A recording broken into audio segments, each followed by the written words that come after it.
Well, this, first of all, is truly an honor, and I've met pretty much everybody I want to meet. We've never met personally, so this is a big deal to me, believe it or not, and I want everybody to know that. This is a very special man, and I'd like you to express it again, because this is...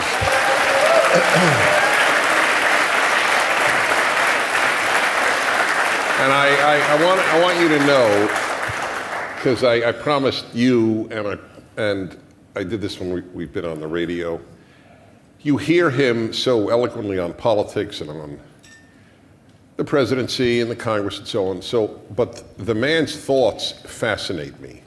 I want to tell you what struck me.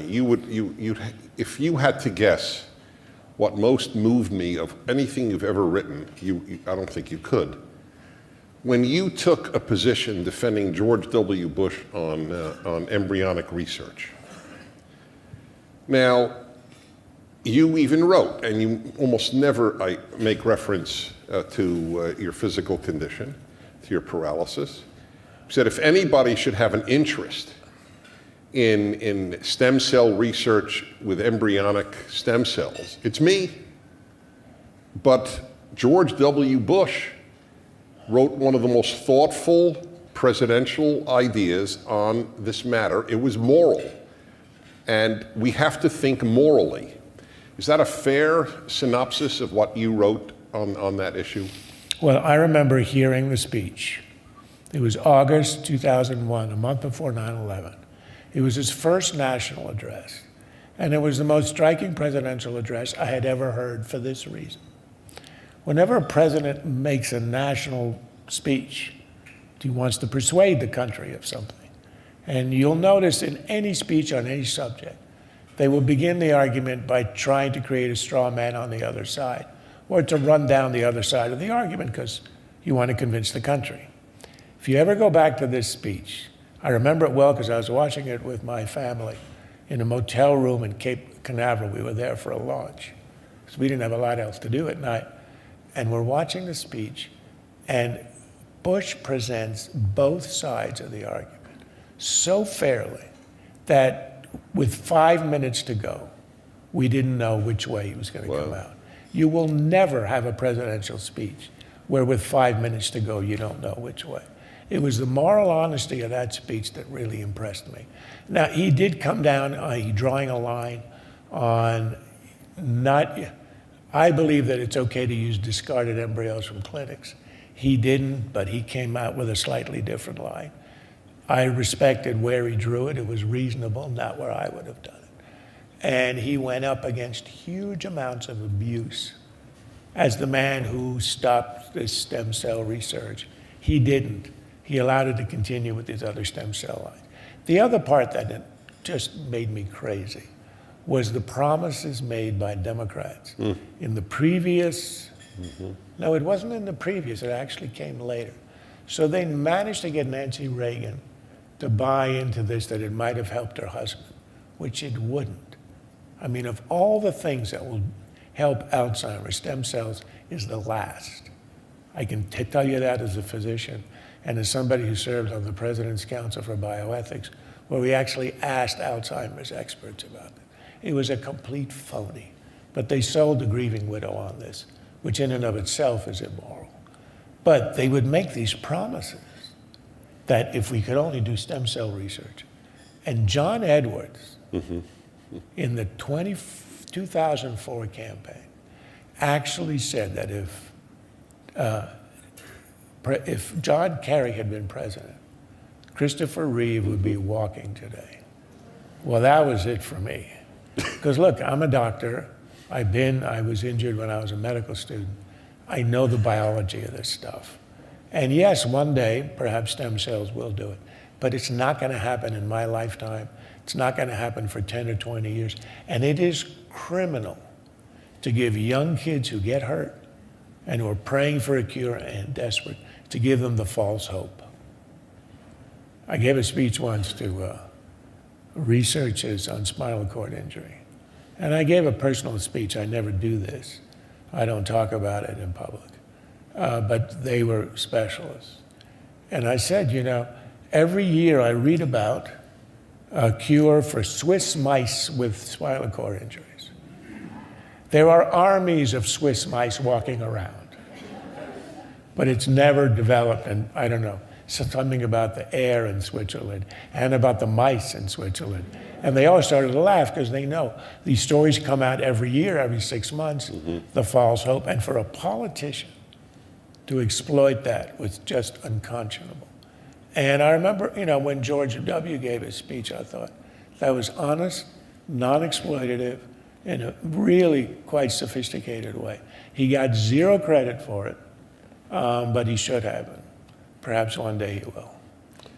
I raised this, as I said at the very beginning, because it struck me, you're praising properly George W. Bush for that, and I praise you for your taking this position. Again, one would think against one's own interests, so to speak. But I've always thought, when I came to Washington in 1978, I was working on psychiatric research in HHS. Question is, and it's a really interesting question, how do you allocate research money? It basically gets allocated by what diseases are in the families of the committee chairman. It's not a bad way to do it. So I was trying to think of rational schemes, and of course it's nonsense. It didn't in the end work. But it's always been an issue, how do you allocate? And I've always thought, why should there be special attention paid to whatever unfortunate thing happened to me? I mean, shouldn't a kid with leukemia get precedence over me? They're far more innocent than I am. They have a longer life. They're suffering in a way that they don't even understand. So I've always thought it was just sort of almost immoral to demand special treatment for my disease. Now, people do, and in a Madisonian system, you end up, these parties, they contend against each other. We work out some kind of rough scheme for doing it, and in the end, it's kind of okay. But I remember at the beginning of the AIDS epidemic, it was getting like 50 times as much research per sufferer as any other disease. And I wrote a column which got a pretty negative response in Time magazine as to why. Why? I mean, I'm not against AIDS research, but what made it deserve 50 times the per capita money that anybody else got? It's a dilemma, there's no good answer. But a lot of people get things happen to them and they say, why me? And I have to tell you, in 45 years since I was injured, I never asked that question. Why not me?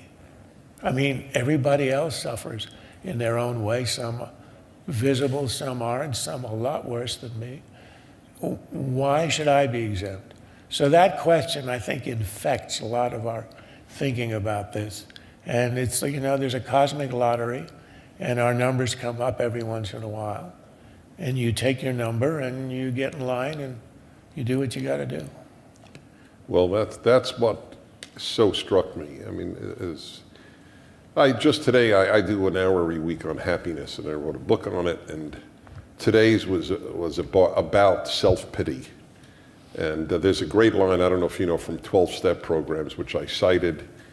12-step programs, as I often say, have more wisdom than Harvard, and which is not competition, but nevertheless, they have a saying, pour me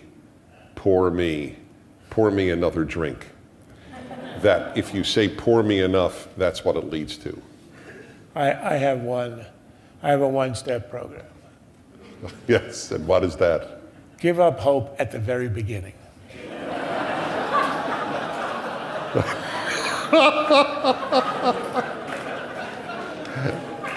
As you can see, it works. That's brilliant. We're so in sync. It's because one of my chapters is don't have expectations. It's really eerie. I say that as a Nats fan. I wrote a column on the joy of losing, where I came out with Krauthammer's second law, which is if you expect nothing, you'll never be disappointed. Right. Of course, I have to tell you what Krauthammer's first law is. Everyone is Jewish till proven otherwise. That one is infallible. Right.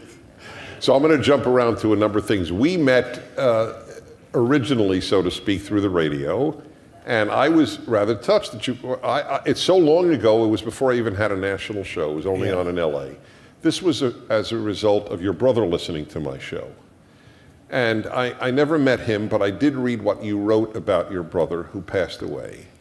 So why don't you tell us about you and your brother? Because it was a very powerful essay, and obviously you revered him. Well, I wrote sort of a recollection of what I'd said at the gravesite. And I was simply remembering our moments when we were boys. Everybody else was talking about things he did as an adult. He was a physician. He worked here as a pulmonary specialist, one of the first to treat AIDS, by the way. And they'd be coughing all over him, and I would tell him to protect himself, and he was pretty fearless. But as I kept hearing these encomiums to him, I thought, no, this isn't right. Somebody has to speak up for who he was as a boy, that's kind of shining promise. And so I wrote it, and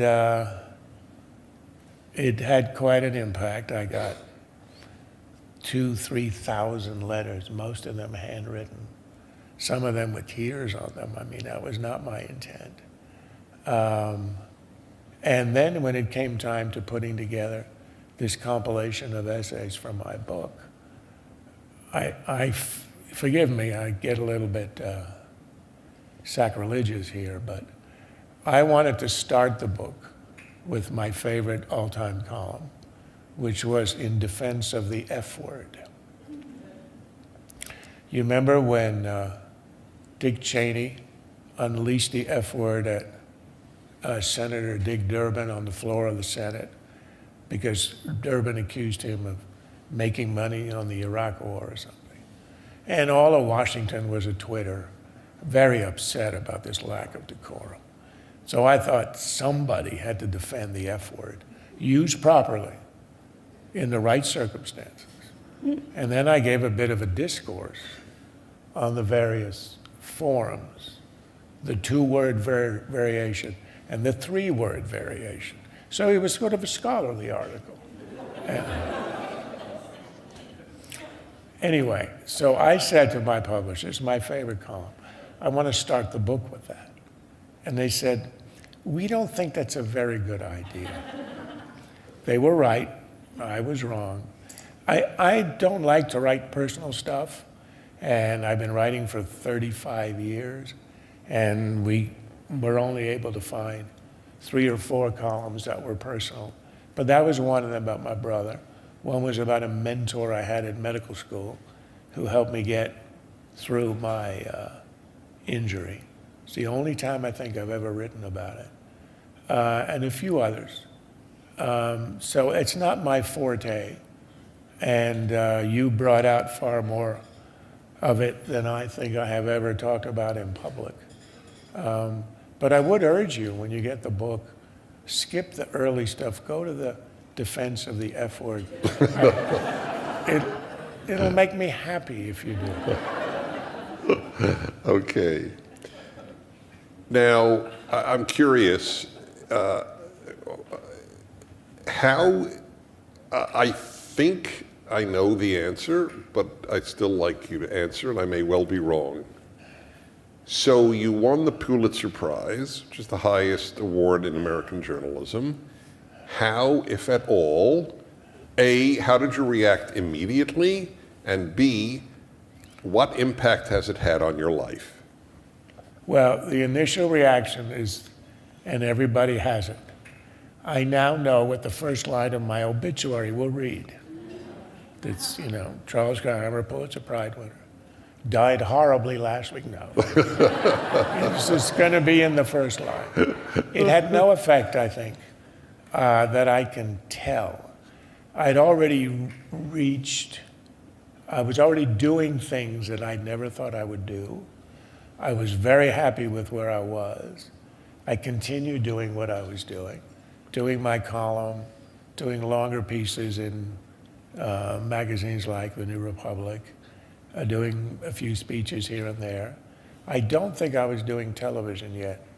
1987, I started doing a show called Inside Washington when Saddam invaded Kuwait.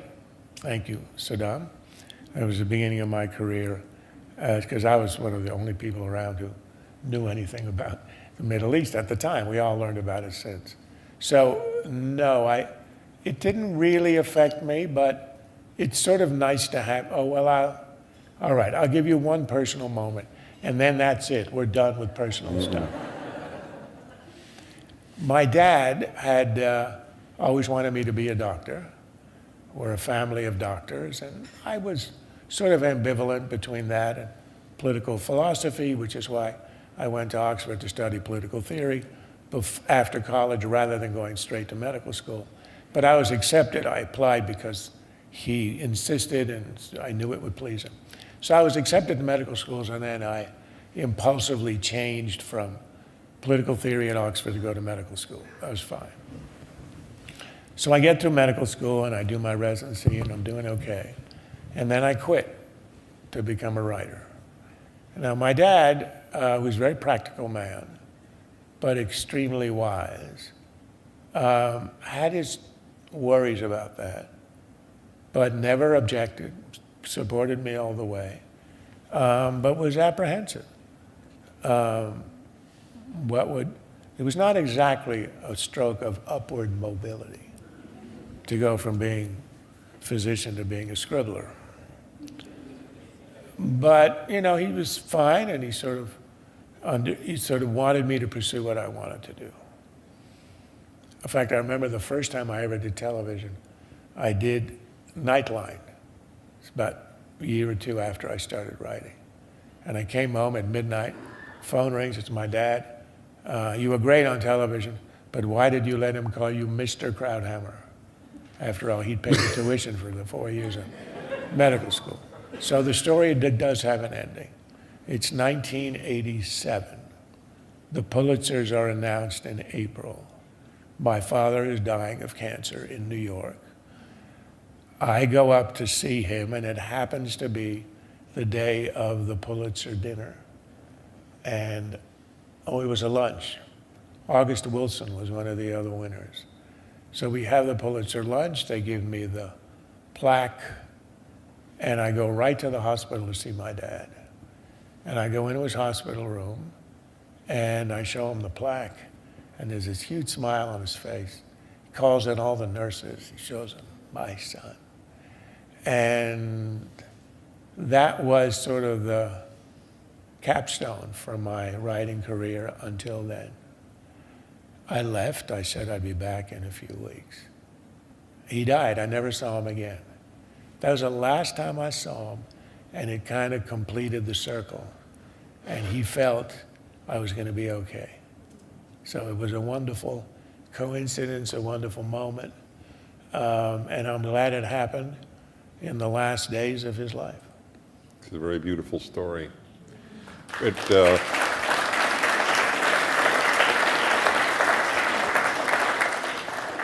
Your dad obviously did really want you to be a doctor, which reminds me of another joke, which you may know, Mr.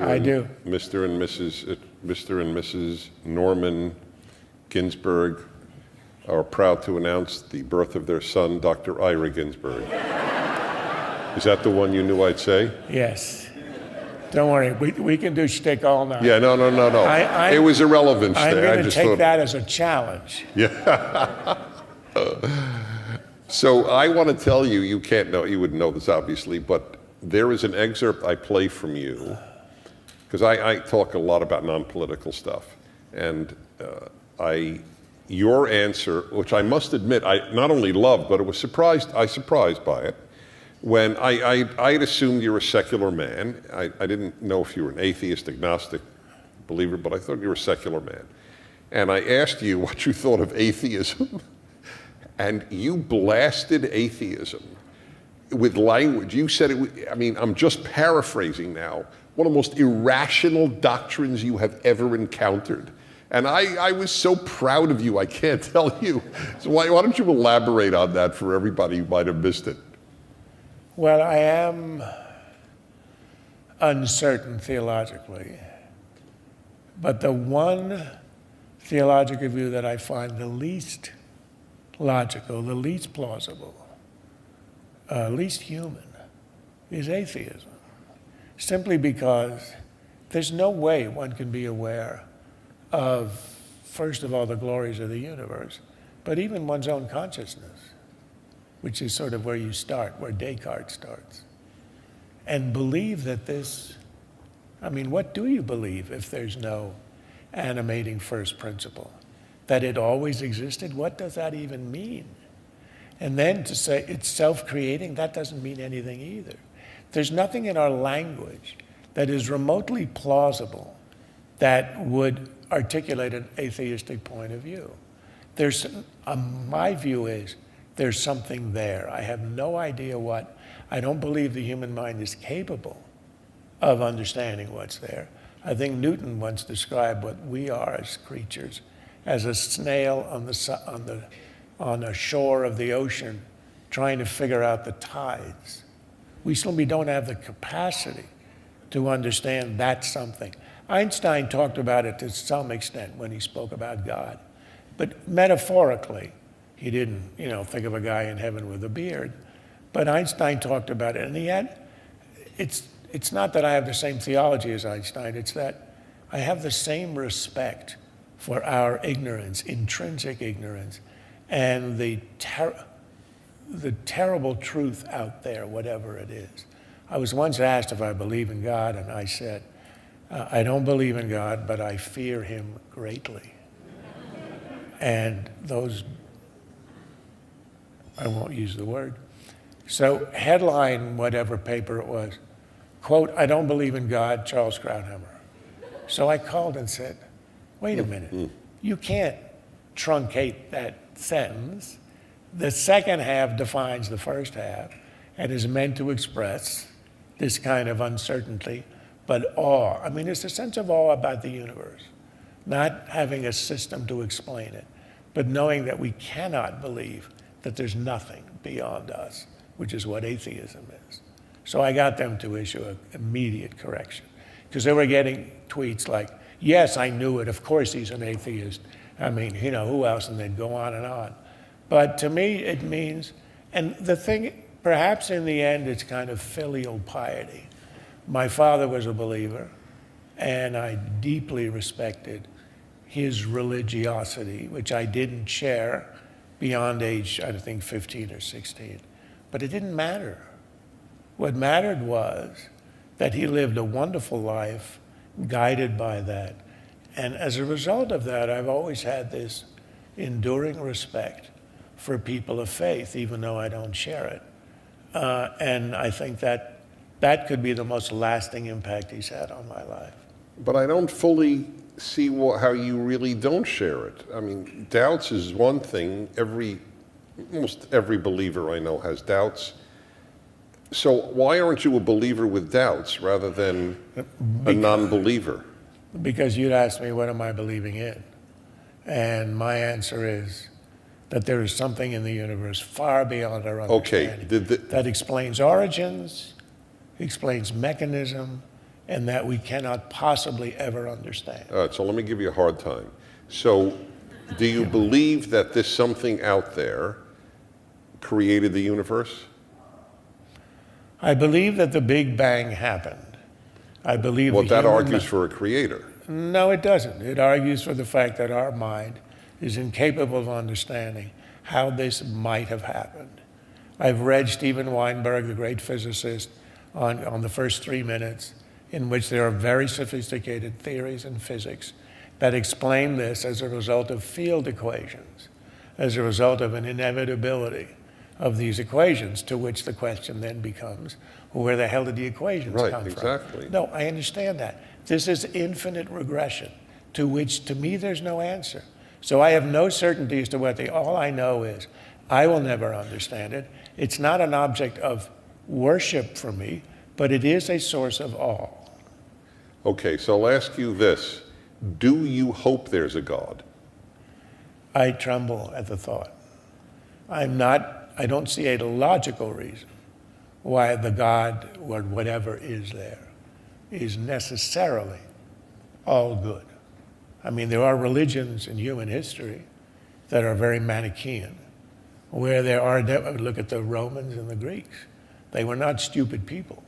They had this idea that the gods were sort of a mixed sort. I'm not a pagan in that sense, but I literally tremble when I think about what could be underlying the universe, what could be animating it. I would hope that it's benign, but look around the universe, look around the world, look at the suffering everywhere. Go to a children's hospital, and you're going to tell me without any doubt that whatever it is that's animating the universe is all good? Perhaps. Perhaps our minds are incapable of understanding the ultimate good, but when I see a child dying of cancer, I have a lot of trouble with that. So I'm left in the limbo where I think many people are, which is simply not knowing.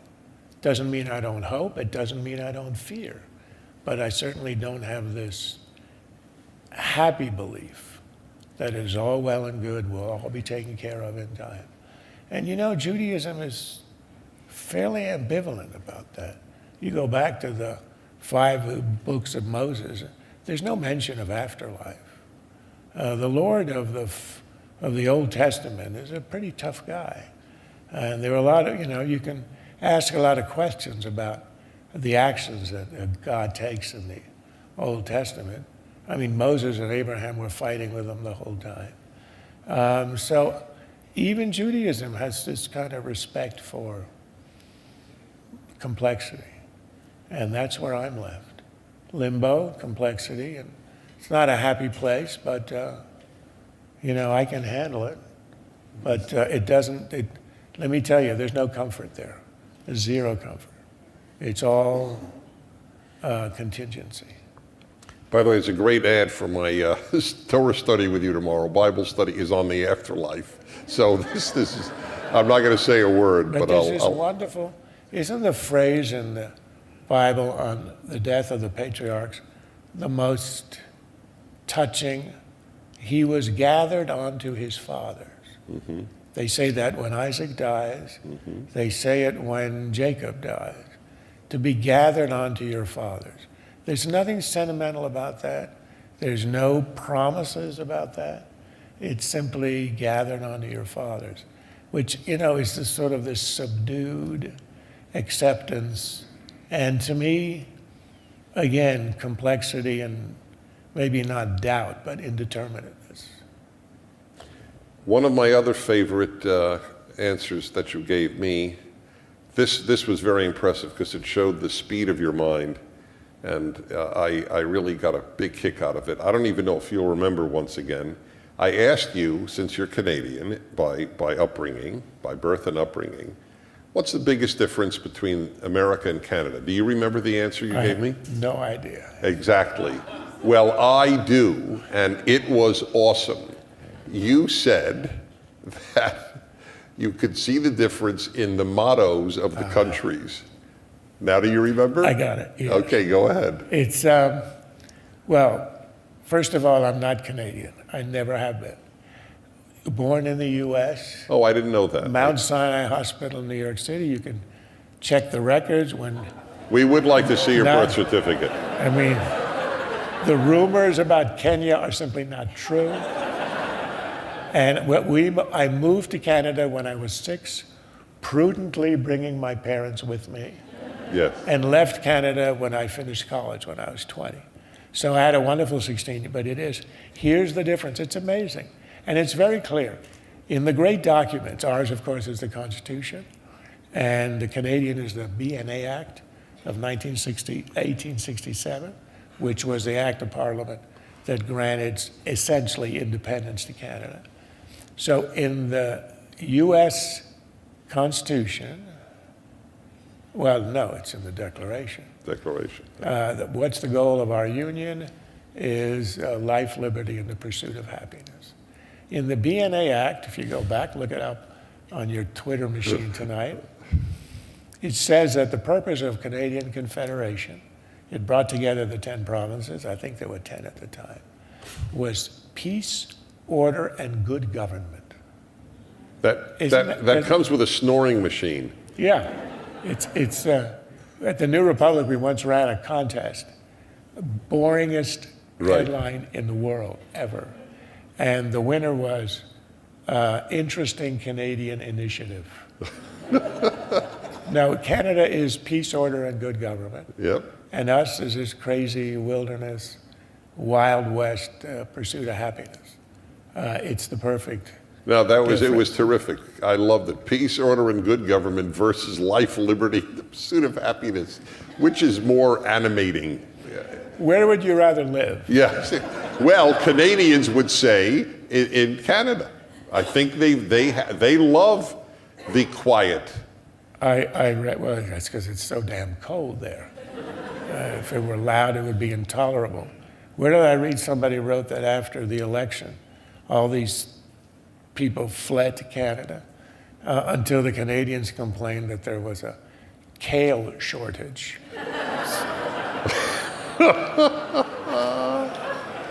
That's awesome. I don't want to take too much of your time, so we'll just do a couple of more minutes. I had a couple of other notes that I wrote. Now, I'm going to ask you a question about an individual. My listeners know, in 35 years, I have never pried into the private life of an individual. So this has nothing to do with that. I'm just curious philosophically, what do you think will occur to Bret Stephens at the New York Times? Well, I'll give you an unexpected answer. 10 years ago, the New York Times came to me and offered me William Safire's column. He had just died. And they wanted a conservative columnist. And they came down to talk to me. And I made sure that the lunch was in private. I didn't want this to be, public. And I didn't want this to be seen as a competition. But they made me an extremely attractive offer to do what Bret Stephens is doing, which would have meant leaving the Washington Post, where I had had wonderful relationships with the owner of the Post, Catherine Graham, and with her son, Don Graham, who took over, and great affection and respect for them, and grateful for their treatment of me. In my 32 years, I think, of writing a weekly column for them, I have never once gotten a phone call, either before or after a column, other than to say that they liked it was great or whatever. Never once. Oh, I did, yes, there was once. In 1993, I think it was, I was feeling very ornery, and I wrote a column where I used the word gay to mean happy. It was a little protest on my part about the change in language. If I wasn't going to change the language was not going to change without me. So I tried to get away with, it's pretty late in the game. So I did get this. The only time Meg Greenfield calls me and says, "You didn't think you'd get away with that, did you?" I said, "No," and she said, "We got to change it back." I said, "Fine, there's no great principle here. I was just hoping to rescue a word from what it used to mean, and it was a lark, and obviously I failed." That's the only phone call I ever got. So I decided and there was an offer, I actually came very near to saying yes. In the end, I said no. And the reason is I wanted to work for and with people that I personally trusted. I don't know the Sulzbergers. I had no animus to them, but I just wasn't sure. I knew why they came after me. The Wall Street Journal had just been bought by Rupert Murdoch. He was pouring a lot of money into it. He was going up against the Times, and everybody knew the reason Rupert bought the Journal, overpaid for it, was to defeat and destroy the New York Times. And I commend him for it. But the New York Times, I wish he'd succeeded. But Well, I knew the Times wanted me as kind of counter-programming, whereas the Grahams sort of respected what I did. And that was the difference. So I'm a little worried about where Brett will be in a year. I commend him for making the move. I think he'll be great at the New York Times. You saw what happened to Bill Kristol. A year after I'd gotten that offer, they hired him and he was gone within a year. I didn't want to get any phone calls from the editorial page saying, we'd like you to write about this. I've never gotten a single call of that kind in the 32 years at the Post. And that to me was more important than the name of the paper or whatever, and the money, the other advantages. So I hope he works out. I'd be wary. yep, I think that that's fair. One final question would be about the Washington Post. Do you think that it has drifted leftward since being purchased by Jeff Bezos? No. I think it's drifted leftward since the rise of Donald Trump, which has nothing to do with Jeff Bezos. I think the entire liberal media have kind of lost their minds. Oh, well, I take that back, together with the rodeo stuff, okay?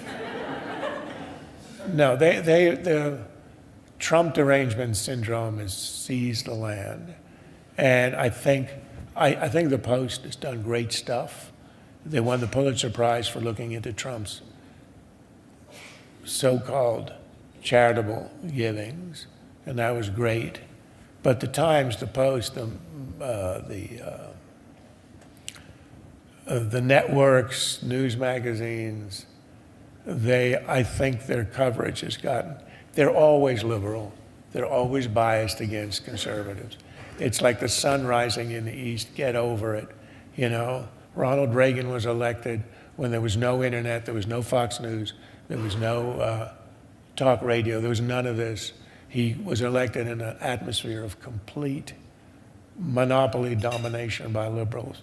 So if he can win, we should be able to win, because our arguments are a lot stronger and better. So I don't go around moping because the press is more liberal than it should be. But that's the fact. And Trump, and I have to admit, I was very, very concerned about Trump. And as you know, I'm still concerned about Trump. I was against Trump. I was for 15 months. I wrote pretty strongly and spoke pretty strongly against him. I was never a never Trumper.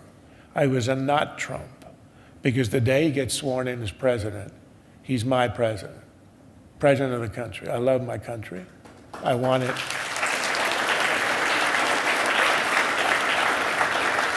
I want it to succeed, which means I want him to succeed. I may not like him. I may worry about his character, and I worry about it a lot, about his knowledge, judgment, all those things.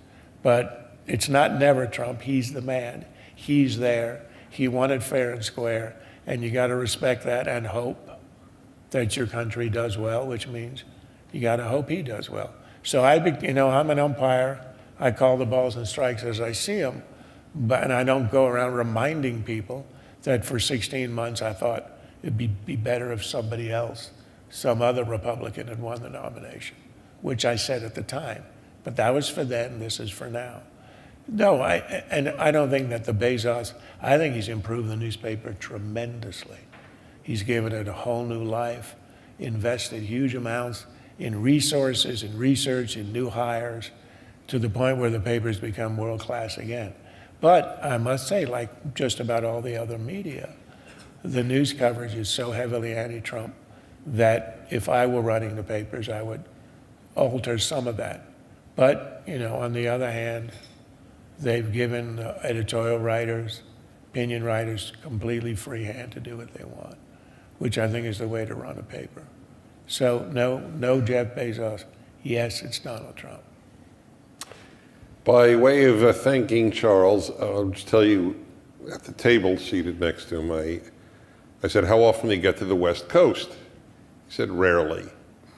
So I said, well, it's a big schlep for anybody, and certainly somebody who's in a wheelchair. And so I said, so what brought you out here? And he said that he admires the work that we do. It was one of the highest compliments that I really can imagine receiving. You and I are very lucky to have had this evening with this man. Thank you, Charles Krauthammer. It was great. It almost knocked me over. Really, it's just great. Thank you. Thank you very much. Thank you for watching this video. To help keep PragerU videos free, please consider making a tax-deductible donation.